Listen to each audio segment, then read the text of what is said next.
এটা কিন্তু খুবই ইম্পর্টেন্ট। তো আজকে ভিডিওটা হলো একদম নিচে একটা 14 নম্বর প্রশ্ন দেখতে পাচ্ছ যে খনিজ পদার্থ কি, খনিজ পদার্থ কাকে বলে। তো এটা আজকে বলে দেবো। তো একদম নিচে কিন্তু একটা প্রশ্ন দেখতে পাচ্ছ। তো এটা আজকে বলে দেবো। একটা প্রশ্ন কিন্তু কতভাবে করতে পারে সেটা আগে বলে দিচ্ছি। তোমরা একদম নিচে খেয়াল করে দেখো, একটা প্রশ্ন আছে যে খনিজ পদার্থ কি লেখা আছে এখানে, যে খনিজ পদার্থটা কি।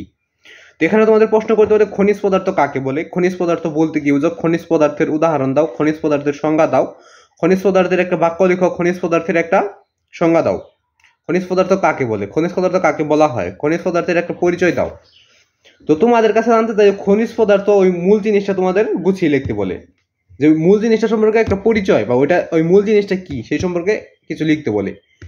তো আজকের উত্তরটা তোমরা দেখতে পারলে, যদি দেখো তাহলে তোমরা ওই খনিজ পদার্থ সম্পর্কে যাই কিছু বলুক তোমরা ওটা দিয়ে দিতে পারবে, কারণ ওই খনিজ পদার্থটা আজকে জানবো যে ওই জিনিসটা কি। এই প্রশ্নটা কতভাবে করতে পারে, খনিজ পদার্থ কি, খনিজ পদার্থ কাকে বলে, খনিজ পদার্থের সংজ্ঞা, খনিজ পদার্থ বলতে কি বুঝো, বিভিন্ন প্রশ্ন করতে পারে। তো উত্তরটা দেখার আগে তোমাদের প্রতিটা ক্লাসের টিক চিহ্ন উত্তর, সংক্ষিপ্ত উত্তর, রচনামূলক প্রশ্নের উত্তর এগুলো সরাসরি গাইড থেকে দিচ্ছি, তোমরা চাইলে দেখে নিতে পারো। তো উত্তরটা দেখার আগে তোমাদের আমি বলেছি এগুলো সরাসরি গাইড থেকে কিভাবে দেখবে। যে কোনো ক্লাসের যে অধ্যায় টিক চিহ্ন দেখতে হবে সরাসরি গাইড থেকে, ওই সৃজনশীলের অবশ্য ক নাম্বার থাকে সৃজনশীল দেখার ক্ষেত্রে। তো এখানে একটু সমস্যা হইতেছে, তোমার যেহেতু ক্যামেরার স্ট্যাম্পটা আমি এখানে ইউজ করতে পারতেছি না, তো সমস্যার কারণেই।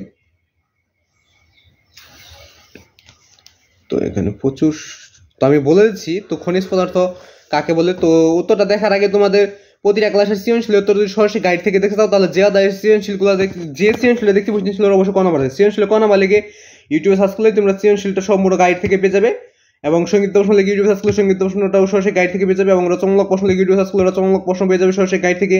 এবং যদি তোমরা টিক চিহ্ন উত্তরগুলো দেখছো সরাসরি গাইড থেকে, তার আগে তোমাদের স্ক্রিনে একটা নাম লেখা আছে, এটা ভালোভাবে দেখতে হবে, এইসাম হাসান, এইসাম এইসএএসএন, এটা ভালোভাবে দেখে নেবে। যে ওদের টেকনোলজি ওদের প্রথম টিক্স মানে 1 নাম্বার টিক্সিনে প্রশ্ন লিখবে, তারপরে এই সামাসাল লিখবে, তারপরে ইউটিউবে সার্চ করলে ওদের সবগুলো টিক্সিনের উত্তর তোমরা সরাসরি গাইড থেকে উত্তরটা পেয়ে যাবে। তো আমি আর বলেছি যে ওদের টেকনোলজি দেখছে ওদের প্রথম টিক্স মানে 1 নাম্বার টিক্সিনে প্রশ্ন লিখবে, তারপরে এই সামাসাল লিখবে, তারপরে ইউটিউবে সার্চ করলে ওদের সবগুলো টিক্সিনের উত্তর তোমরা সরাসরি গাইড থেকে উত্তরটা পেয়ে যাবে। তো খনিজ পদার্থ কি, খনিজ পদার্থ কাকে বলে, খনিজ পদার্থের সংজ্ঞা তো দেখে নাও। দেখো 2 লাইনেই কিন্তু শেষ হয়ে গেছে। তো প্রকৃতিতে উৎপন্ন শিলারূপে, কঠিন পানিরূপে, তরল কিংবা বায়বীয় রূপে, গ্যাসীয়, ধাতব ও অধাতব পদার্থকে খনিজ পদার্থ বলে।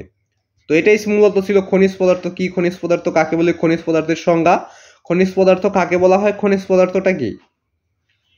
তো যদি তোমাদের আরো কোনো প্রশ্ন লাগে যে এটা লাগবে ওইটা লাগবে, যেটা লাগবে তো ওইটা কমেন্টে বলে দিবে, এবং বলে দিবে যে কোন ক্লাসের কি প্রশ্ন। যদি তোমরা পৃষ্ঠাটা বলতে পারো তাহলে কিন্তু মানে ভালোভাবে দেখাই দিতে পারবো আর কি। আর যদি তাও না পারো খালি প্রশ্নটা লিখে গেলেও আমি দিয়ে দেওয়ার চেষ্টা করবো। তো আজকে ভিডিও বন্ধু, ভিডিও ভালো লাগলে চ্যানেলটা সাবস্ক্রাইব করে পাশে কল করবে, ভিডিও দেখে লাইক করে দিবে। তো আজকে ভিডিও বন্ধু, যদি ভিডিওটা একটু ভালো লেগে থাকে বা তোমাদের কাজে লেগে থাকে চ্যানেলটা সাবস্ক্রাইব করবে। তো আরেকবার বলেছি প্রকৃতিতে উৎপন্ন শিলারূপে, কঠিন পানিরূপে, তরল কিংবা বায়বীয় রূপে, গ্যাসীয়, ধাতব বা অধাতব পদার্থকে খনিজ বলে। তো আজকে ভিডিও বন্ধু, ভিডিও ভালো লাগলে চ্যানেলটা সাবস্ক্রাইব করে পাশে কল করবে, ভিডিও দেখে লাইক করে দেবে। তো আজকে ভিডিও বন্ধু।